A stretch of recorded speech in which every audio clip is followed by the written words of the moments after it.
ബോബി ചെമ്മണ്ണൂർ പറഞ്ഞ ദ്വയാർത്ഥം എന്ന് പറയുന്ന ഒരു കാര്യത്തെ ആരും ശരിയാണെന്ന് പറയുന്നില്ല. വെള്ളം വേണ്ടിട്ട് ഇറങ്ങിയിരിക്കുക വേറൊരു പിശാച്. പനിനീർ പൂവ് കണ്ടാ തോന്നുമോ അതിന്റെ അടിയിൽ കൂർത്ത മുള്ളുകളുണ്ട്? ശ്യാമപ്രസാദ് സാറും കണ്ടിട്ടുണ്ടാകും, വീണയും അഡ്വക്കേറ്റ് വീണയും കണ്ടിട്ടുണ്ടാകും. എങ്കിൽ നീ തൂങ്ങിച്ചാവാൻ ഒരുങ്ങിക്കോ. ശേഷം ഭാഗം സ്ക്രീനിൽ. ഒരു പൊതുവേദിയിൽ ഞാനും മഞ്ജുഷുമൊക്കെ ആരാധിക്കുന്ന കേരളത്തിന്റെ മഹാനായ നടൻ, അതൊക്കെ ഒരു സസ്പെൻസായി നിൽക്കട്ടെ, എന്നാലല്ലേ കാണുമ്പോ ഒരു ഗുമ്മുണ്ടാവുള്ളൂ. മോഹൻലാൽ ഇരുന്നു കൊണ്ട് ഒരു കൈപ്രക്രിയ നടത്തിയത്. കളി നമ്മളോടാ. ആളെ ഇപ്പൊ കിട്ടും, അറിയോ? വാ കാണാം, വാ.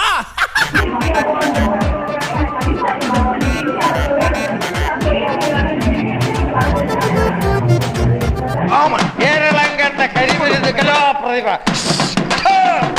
ഒരമ്പട്ടിലേ കൂട.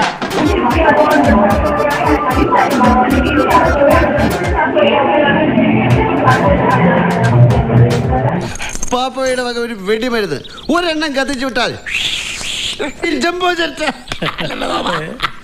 ഒരു ഫെമിനിസ്റ്റുകളെയും കണ്ടില്ല. നിങ്ങൾ എന്താ പ്രതികളെ ക്വസ്റ്റ്യൻ ചെയ്യുന്നത് പോലെ? ഞങ്ങൾ ആരാന്നറിയോ? ഞങ്ങൾ വിചാരിച്ചാൽ അറിയാം, നല്ലോണം അറിയാം. എങ്കിലും എന്റെ ചോദ്യത്തിനൊരു ഉത്തരം. എന്ത് കൈപ്രക്രിയയാണ് നടത്തിയത്? Now I believe in karma. Sir, എന്നാലും ഒരു നാണോ മാനോ വേണ്ടേ? ഒരു ഫെമിനിസ്റ്റുകളെയും കണ്ടില്ല, ഒരു ചർച്ചയും കണ്ടില്ല. നാണം ഉണ്ടെങ്കിൽ ഈ പരിപാടിക്ക് ഇറങ്ങരുത്. മമ്മൂട്ടിയും സിദ്ദീഖും ഇരിക്കുന്ന വേദിയിൽ മമ്മൂട്ടി നോക്കി ചിരിക്കുന്നുണ്ട്, മമ്മൂട്ടി അദ്ദേഹത്തിന്റെ കൈ തട്ടി മാറ്റുന്നുണ്ട്.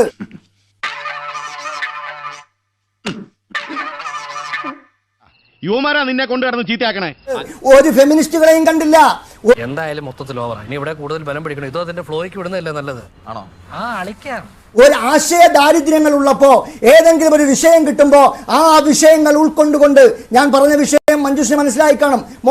ഈ ടിവിയിൽ വരുന്നതൊക്കെ കല്ല് വെച്ച് നുണയാണെന്ന് ചില നേതാക്കന്മാർ പറയുന്നത് ഇപ്പൊ എനിക്ക് മനസ്സിലായി. മോഹൻലാൽ കാണിച്ച കൈപ്രക്രിയ എന്ത് പ്രക്രിയയാണെന്ന് മനസ്സിലായി കാണും. അത് വീണയ്ക്ക് മനസ്സിലായി കാണും, ശ്യാമപ്രസാദ് സാറിന് മനസ്സിലായി കാണും. ഈ പെണ്ണുങ്ങൾക്കാണ് നിയമം സപ്പോർട്ടെന്നും പറഞ്ഞേ ഈ രണ്ടും പറ്റൂല എന്നുള്ള ഇവിടെ നടക്കൂലേ? അന്നൊന്നും ഒരു ഫെമിനിസ്റ്റുകളും വന്നില്ല. അതിന് തെറ്റാണെന്ന് ആരും പറഞ്ഞില്ല. അതും തെറ്റ് തന്നെയാണ്, അതും തെറ്റ് തന്നെയാണ്. ശരിയാ, life is A challenge meeting എന്നാ പറഞ്ഞ. പക്ഷെ പറഞ്ഞ നാളേക്ക് വിവരമുണ്ട്, കേൾക്കുന്ന നാറികൾക്കും വിവരം ഉണ്ടാവട്ടെ.